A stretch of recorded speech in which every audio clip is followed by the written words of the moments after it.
señala la evidencia empírica, es un país o una economía avanzada. Y se habla, por otro lado, de un país imitador, que es el que está replicando técnicas de producción y todo lo que conlleva la materialización de este producto ya a una escala significativa.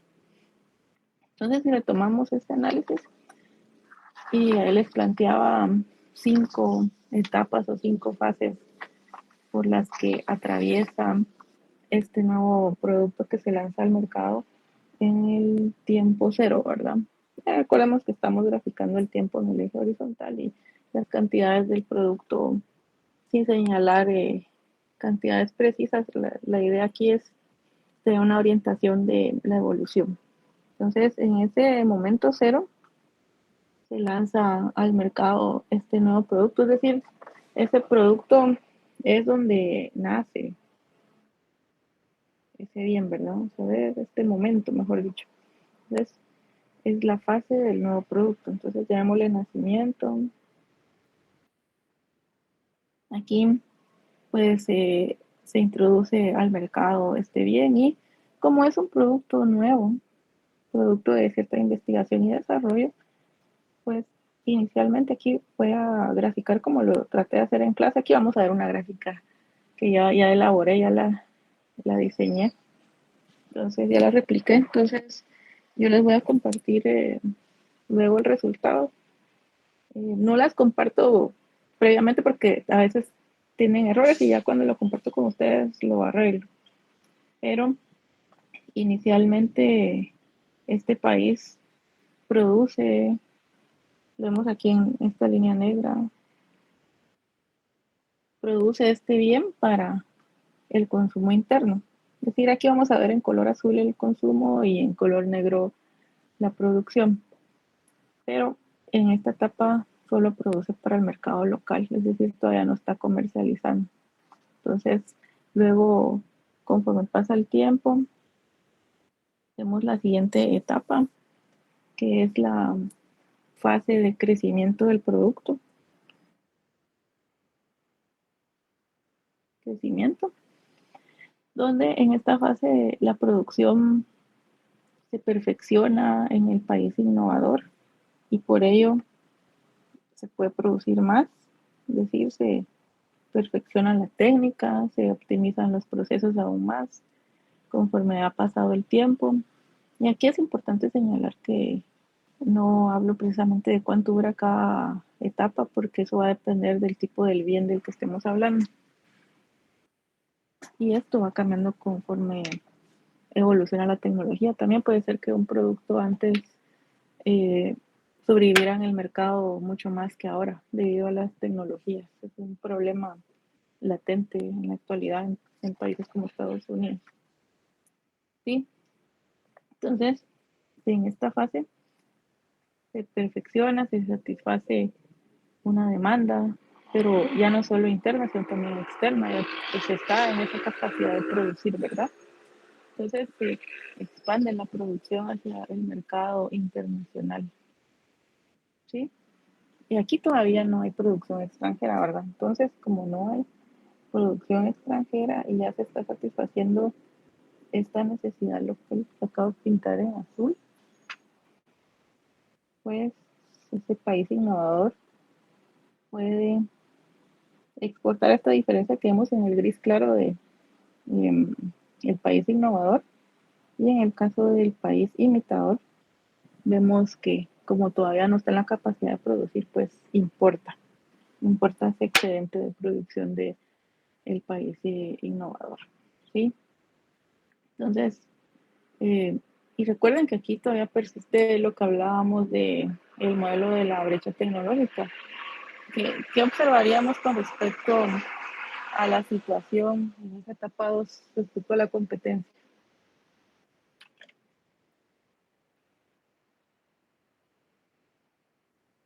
Y vean cómo vamos flexibilizando los supuestos. Observaríamos ahí que lo señalé en el modelo de la brecha tecnológica. ¿Ideas?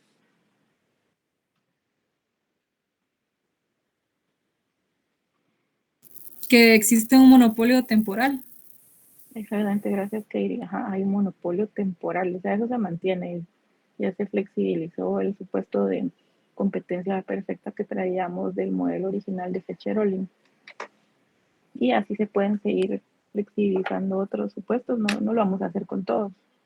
De hecho, yo me voy a quedar solo con este modelo. Veamos la tercera etapa.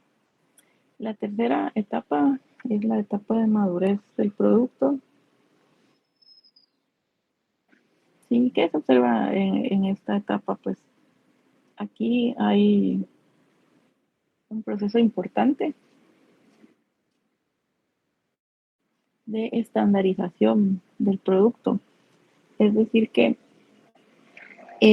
la empresa innovadora puede encontrar atractivo, como ya produce todo esto, puede encontrar atractivo que a partir de ese momento se puedan conceder licencias. Hablábamos de las licencias en la clase anterior. Entonces puede concederlas tanto a empresas nacionales como a empresas extranjeras, lo cual permite al resto de empresas poder replicar el producto, ¿verdad? Entonces, de ese modo, el país imitador, ¿qué ocurre con el país imitador? Empieza a producir. Por eso vemos esta línea que estoy repintando en negro, pero para destacarlo, ya empieza a producir. Entonces, debido a esa concesión de licencias que se da por parte del país innovador, entonces produce para el consumo interno. Es decir, todavía existe una parte importante que está importando, que es lo que se refleja aquí como exportaciones, ¿verdad? O sea, ya el país innovador vemos que tiene la capacidad de producir a gran escala también. Luego en la etapa 4, en la etapa 4 ya empezamos a observar cambios importantes. ¿Qué observan acá? Vemos que el país, ocurre cierta situación con el país imitador. ¿Cuál es esa? Si me están siguiendo con lo que estoy tratando de transmitirles con la gráfica y con los colores. ¿Qué es lo que refleja ese comportamiento para el país imitador, que es el que se ubica en la parte inferior? Se podría decir que produce más de lo que se consume. ¿Y a qué se debería eso? Dijimos que el producto ya se estandarizó, ¿verdad? ¿Qué implica eso? ¿Será que la producción de ese producto requiere la misma especialización que antes? ¿Qué piensan? No, la tecnología se generaliza. Exactamente, ya se generaliza. ¿Y qué quiere decir eso?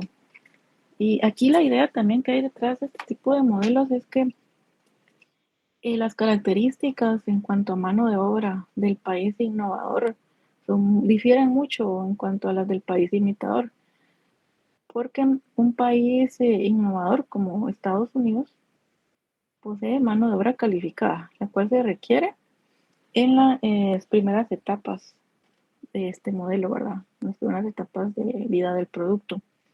Pero cuando ya se estandariza, ya se replicó la técnica de producción, entonces el país imitador que cuenta con... ¿Cuál es la característica de este país imitador en cuanto a mano de obra? ¿Cuál creen? Es barato. ¿De quién me habló? No escuché. Licenciada, la mano de obra es muy barata. Ah, Baker, ya. Sí, la mano de obra es barata. ¿Por qué? Porque no es calificada, ¿verdad? Serían países como el nuestro o como China, ¿verdad? Por ejemplo, hemos hablado de esos dos casos muy interesantes para abordar el análisis, contextualizarlo dentro de este modelo. Por ahí les planteé algún tema sobre China. Entonces, por eso es que ocurre esta situación. El producto se estandariza y ya no requiere ciertas habilidades de desarrollo e ingeniería que antes requería. Entonces, ¿qué ocurre? ¿La mano de obra es parte de qué?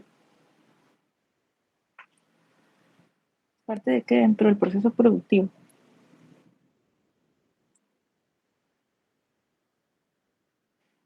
De los costos de producción, ¿verdad? Mano de obra barata conduce a qué?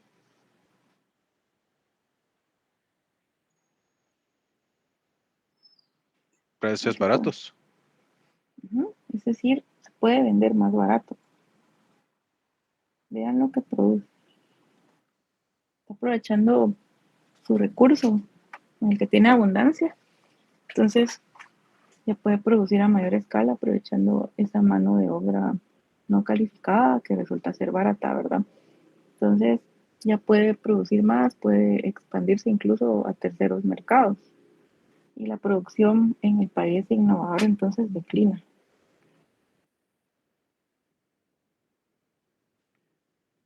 Declina porque es más barato. Hemos hablado siempre de la decisión en cuándo importar y decimos que importamos un bien cuando resulta ser más barato que en el mercado local, ¿verdad? Esto es lo que ocurre acá. Pues en cuanto al consumo, siempre vemos una tendencia creciente, pero vemos ahora esta situación. Ya el país imitador exporta, ¿verdad? Es capaz de exportar.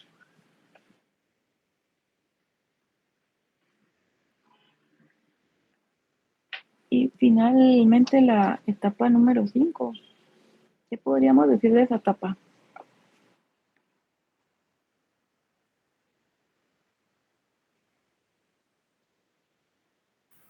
Se puede decir que ahora se invirtieron los papeles, ya que ahora el país imitador es el que exporta y el que antes era el que producía, ahora es el que importa.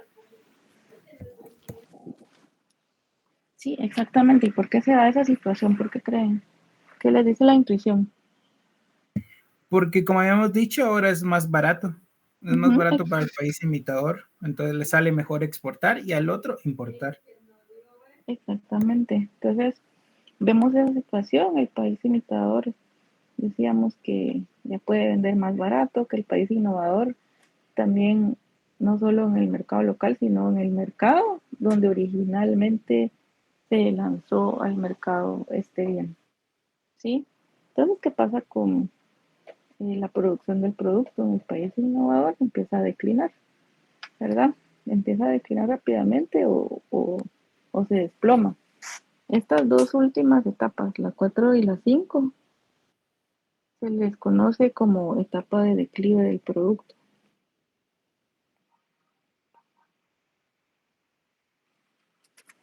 ¿Sí? Entonces, la, las técnicas de producción, la tecnología, la estandarización, los menores costos en el extranjero acaban con este ciclo del producto, es decir, podemos pensar que el producto muere. Entonces, ¿qué es lo que sucede? Países como Estados Unidos, y eso es un fenómeno que se está observando actualmente, lo platicaba con un experto, alguien que forma parte de los tanques de pensamiento en Guatemala, me manifestaba su preocupación o su sorpresa de observar este tipo de situaciones, es decir, este modelo en Estados Unidos. Y no solo con bienes, sino con servicios. Me decía él que, y lo hemos visto también en Guatemala, pero se da a mayor escala en Estados Unidos. Por ejemplo, se abre un restaurante hoy con un cierto concepto de comida y pueden ver que en pocos meses ya cambió de nombre porque el restaurante murió y se colocó uno nuevo ahí. Es decir, el ciclo de vida de un producto, de un servicio, ahora es muy reducido, sobre todo en Estados Unidos. Entonces, ¿qué es lo que hace el país innovador ante esta situación? ¿Qué es lo que harían ustedes? Innovar más. Es decir, que por eso empiezan a, bueno, no empiezan, ellos siempre están invirtiendo en desarrollo e investigación, entonces es momento de crear nuevos productos, ¿verdad? Esa es la relevancia y mencionábamos el caso de Estados Unidos y China, ¿verdad?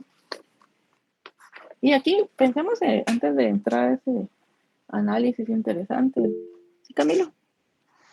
También se podría decir que ahí aparece la especialización. Tal vez China puede vender productos muy baratos y mientras que Estados Unidos puede vender productos de mucho mejor calidad que se diferencian por la calidad y el precio.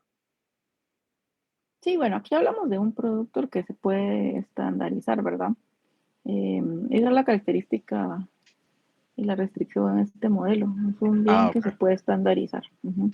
gracias. También hay modelos para lo que usted señala, pero justamente iba a preguntar algo de lo que usted mencionó en cuanto a la especialización, porque aquí no abandonamos eh, el conocimiento que traíamos previamente, seguimos en el contexto de Hecherolim.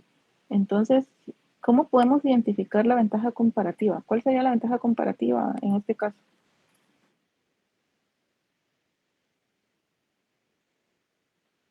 ¿Cuál sería? A ver si El me la mayor identifica. precio. No, pero la ventaja comparativa es decir en qué se va a especializar cada uno, porque es lo que postulaba Hecherolin, ¿verdad? ¿Qué exportar y qué importar? ¿Se recuerdan? Sí.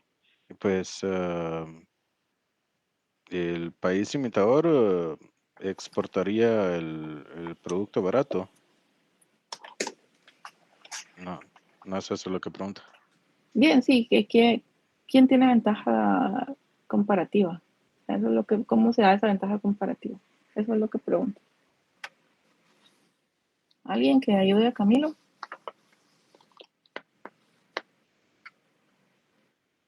Esto es relevante para el modelo, identificar esa ventaja comparativa.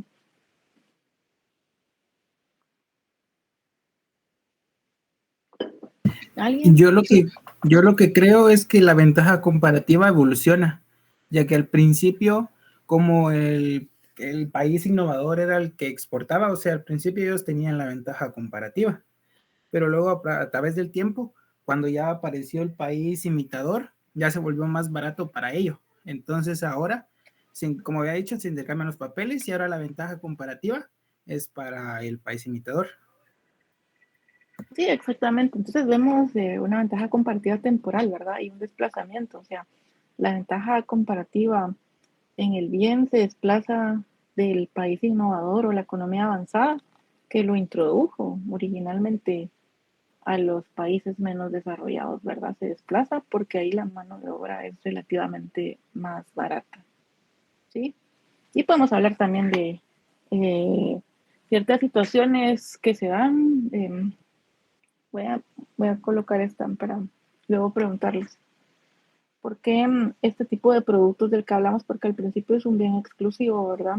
Que solo se produce y solo se adquiere en el país innovador o la economía avanzada.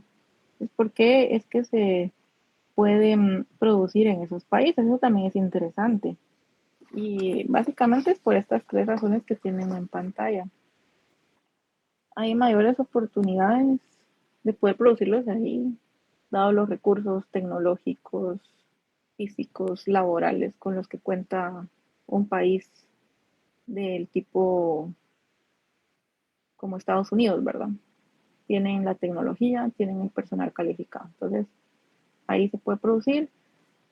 Por otro lado, el desarrollo de estos nuevos bienes requiere cierta proximidad a los mercados para poder tener cierta retroalimentación de los consumidores que puede modificarse el producto si es necesario, ¿verdad? O sea, ahí están a la mano, se les puede consultar y por eso estos países también generalmente mandan encuestas de percepción o dan algún incentivo para que se responda y se pueda compartir con el ánimo de mejorar el producto. Además, porque existe en esos lugares la necesidad de satisfacer cierto o de proporcionar cierto bien o servicio, ¿verdad? Y pues hay mercado para todo, diríamos. Entonces, esto ocurre en los países avanzados. Pero si pensamos en el caso de Estados Unidos y China, o sea, pensamos precisamente en este ejemplo del país innovador y el país imitador, y por eso tienen ciertas disputas actualmente, ¿verdad? Pero no, ¿Algún ejemplo de esta situación se les ocurre?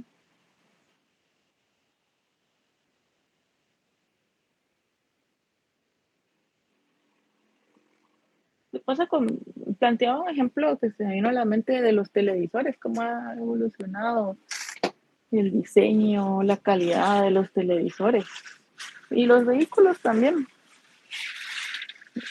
Pensemos en los televisores primero. Televisores, no sé si ustedes conocieron los televisores antiguos, eran súper grandes, pesados, una gran caja. Ahora vemos pantallas LED delgadas, hablamos de ciertas tecnologías que están disponibles para todos. En el Walmart ustedes siempre van a ver a alguien que anda comprando una televisión grande. Entonces, ¿eso por qué se da? Precisamente porque existen ahora otros procesos que permiten, por ejemplo, pensemos en, y ustedes quizá que me estarán algún ejemplo de cómo se aprovecha la mano de obra barata en países como el nuestro, China, India también. ¿Cómo se da esa situación? ¿Ideas? ¿Algún ejemplo? Porque no solo son bienes, pueden ser servicios. ¿Sí, Víctor? Sí, pues en el caso de China, casi todo lo que es tecnología. Todo es un copy-paste y se aprovechan con la mano de obra barata y pues ya son países tecnificados. India es el caso de las farmacéuticas. Realmente igualmente producen masivamente medicamento barato y lo venden en países de tercer mundo en su mayoría. Y nosotros, manufactura de ropa, Y algo más, muchos trabajan en eso. call centers. Call Ujú. center, por eso decía también servicios, ¿verdad? Sí, son los que se me vienen a la mente. Exactamente, sí, buenos ejemplos. Sí, los call centers quería hacer énfasis en ellos porque muchos han podido ser parte de la prestación de este tipo de servicios y además aprovechan y practican el inglés, lo cual ahora es importante también. Entonces se aprovecha esta mano de obra barata que no está calificada, pues comparado con ciertos servicios científicos que se podrían ofrecer. Ahí señalaban el caso de India, ¿verdad? De las farmacéuticas. Durante la pandemia ahí se enteró uno de que ahí tienen el centro de vacunas más grandes del mundo, ¿verdad? Imagínense. Entonces, ¿por qué? Ya tienen cierta expertise los trabajadores. Entonces, en la vida real sí se da este tipo de situaciones y este tipo de modelos permiten aterrizar en eso. Ese es el feeling del modelo, ¿verdad? Poder evaluar cómo va evolucionando un producto hasta desaparecer y las razones por las que se da esto y en el tipo de países que se presenta. ¿Sí? Y pensando en Apple, ¿qué hizo Steve Jobs con la iPad para resolver este problema de la imitación? Pues externalizó de entrada toda la producción, ¿verdad? Eso fue lo que hizo. Es lo que también se está observando actualmente. Entonces, y esto, quiero cerrar este modelo con que la mano de obra poco calificada y barata en países como el nuestro permite a países como Estados Unidos poder aprovechar esa situación y podríamos observar lo que conocemos como inversión extranjera directa. ¿Sí? Los vehículos, lo regreso a ese ejemplo, vemos vehículos de origen estadounidense, alemán, japoneses. Originalmente ahí se producía al 100%. Ahora vemos que un vehículo alemán es posible ensamblarlo en México para aprovechar y recortar costos porque la mano de obra es más barata y los costos de transporte también van a ser menores. ¿Sí? ¿Comentarios aquí? ¿Dudas? Podríamos señalar varios ejemplos, pero me quedo con ellos. Doctora, perdona, ¿no podría regresar rapidito a la anterior? Claro, yo les voy a dar esta, les voy a corregir ese Muchas gracias. teclazo que le di ahí. Sí, estas se las comparto más noche. Si no hay dudas, paso al siguiente tema.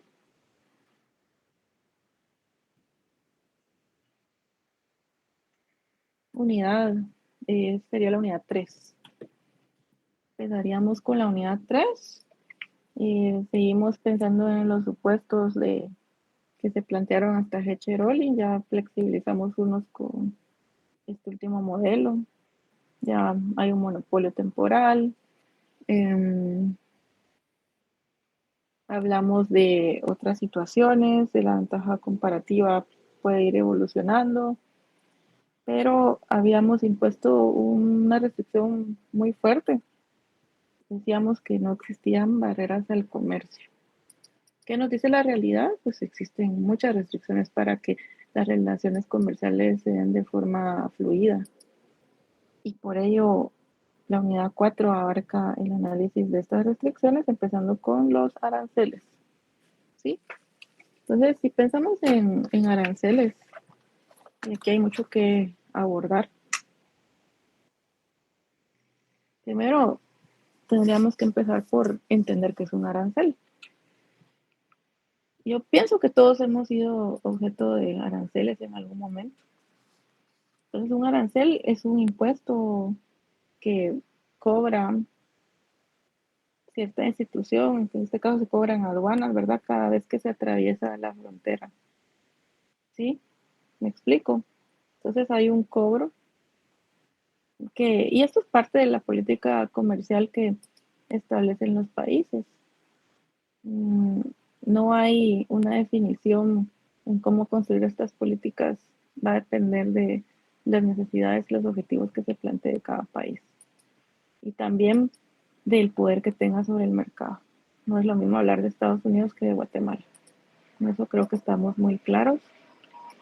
¿Y qué tipos o mejor dicho, de cómo pueden darse estos aranceles? Principalmente de importación, que representan un cobro sobre los productos que ingresan al territorio nacional.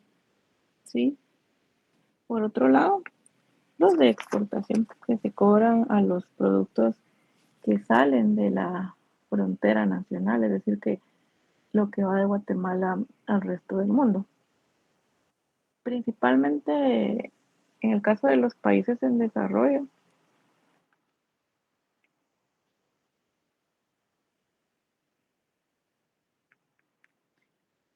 utilizan este tipo de aranceles.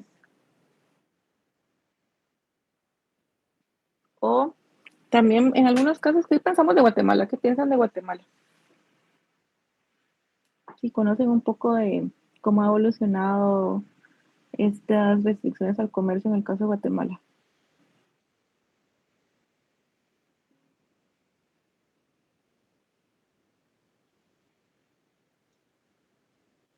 Sí, Camilo. No estoy seguro cuál es el específico tratado de libre comercio que tiene Guatemala con Estados Unidos. Según recuerdo, había uno, pero la vez pasada lo estuve buscando, no lo encontré. Pero creo que tenemos un tratado de libre comercio. Sí sé que tenemos uno con Taiwán. Sí, bueno, Guatemala tiene algunos tratados regionales y con socios comerciales específicos. Pero bueno, eso ya cuando se suscriben se plantea ciertos aspectos en cuanto a aranceles y cuánto van a durar. Pero en general los países en desarrollo, el objetivo va en línea con la maximización de los ingresos, es decir, imponen aranceles para poder incrementar los ingresos del país. Sí, debido a que es fácil recaudarlos de esta forma, ¿verdad? Los países avanzados, pues, no solo imponen aranceles, sino restricciones de otro tipo, ¿verdad? Para proteger alguna industria en particular. Guatemala también lo ha hecho, pero estamos generalizando. Entonces, va a depender de los objetivos en realidad que persigan los países. ¿Sí? ¿Y qué tipo de aranceles? Bueno, ustedes en la literatura posiblemente encuentren otros tipos de aranceles más allá de estos tres. Yo destaco estos tres tipos de aranceles que es común en la literatura que los recomendé y porque son los que más se aplican a nivel mundial. mencionemos, por ejemplo, el ad valorem, que es, bueno, son ad valorem específicos y compuestos. Esos son principalmente los 3 tipos de aranceles que se aplican a nivel mundial. En el caso de los aranceles ad valorem, estos representan un porcentaje fijo del valor de un producto comercializado, y para ilustrarlo pensemos en computadoras. Por facilidad, pensemos en 2 tipos de computadoras. Una con un precio de $1,000 y otra con un precio de $2,000. Si aplicamos un arancel al valor, para el caso de 10%, para el caso de el primer tipo de arancel, de la primera computadora, ¿cuánto se recaudaría?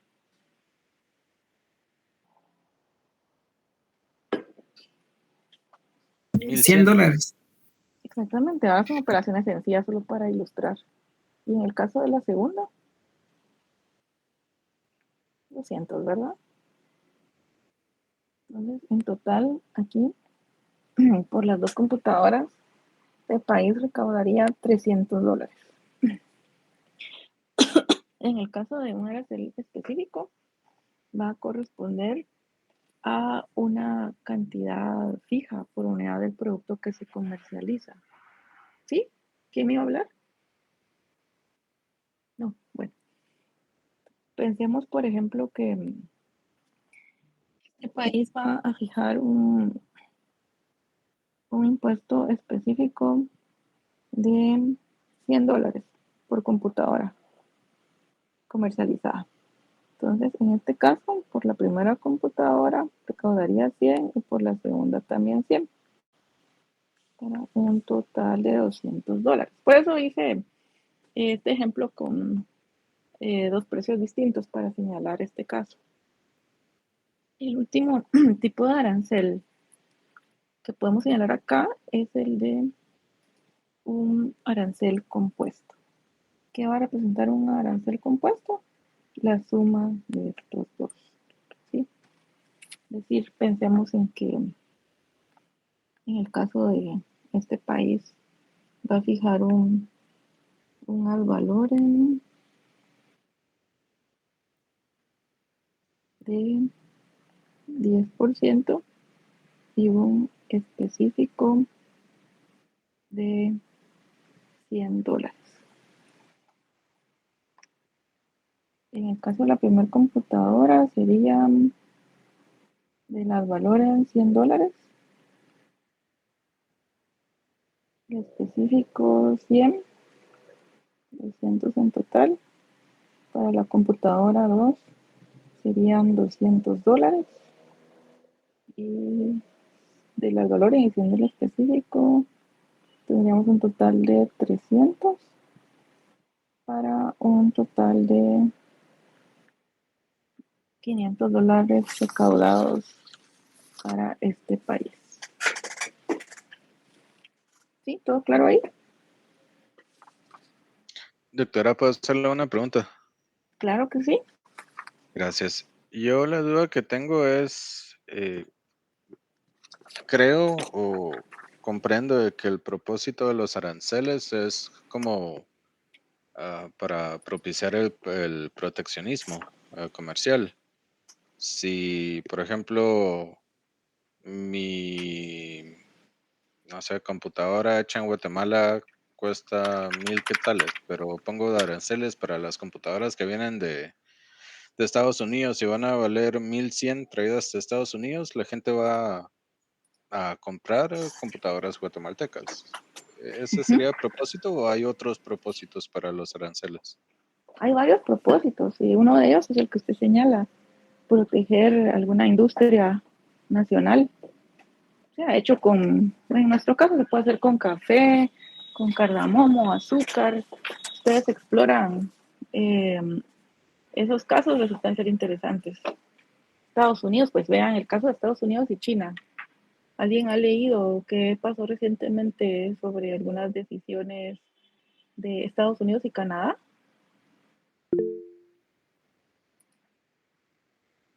¿no? Bien. Sí, Víctor. Ahorita últimamente subieron los aranceles en temas de vehículos porque estaban haciendo el sindicato de constructores de vehículos que tenían todas las empresas en Estados Unidos y Canadá, estaban haciendo huelga. Y De que se iban a eléctricos, ¿verdad? presentar. Son los Ajá, vehículos sí, cabal. eléctricos. Ujú. Porque los de combustión requieren un armado distinto a los eléctricos, que también no requieren mayor mantenimiento. Entonces aumentaron los aranceles de carros de China, y lo mismo está haciendo la Unión Europea, que creo que está haciendo el 17, 21 y 27%, creo que son las categorías de arancel. Sí, exactamente. Vean lo interesante, en la vida real se está dando. Entonces, países que tienen el poder de imponer ese tipo de restricciones, pues van a utilizar ese poder. Pues vamos a analizar más adelante justamente ese tipo de casos. Esta solo es una introducción, pero ¿qué sigue? En las siguientes clases, pues vamos a empezar y lo vamos a hacer inmediatamente en la del jueves. Hoy ya no nos da tiempo y también hasta aquí me quedé con el otro grupo, pero vamos a realizar un análisis de los efectos de la imposición de aranceles a través de un análisis de equilibrio parcial. ¿Qué es el equilibrio parcial? A ver si lo recuerdan de macro 2.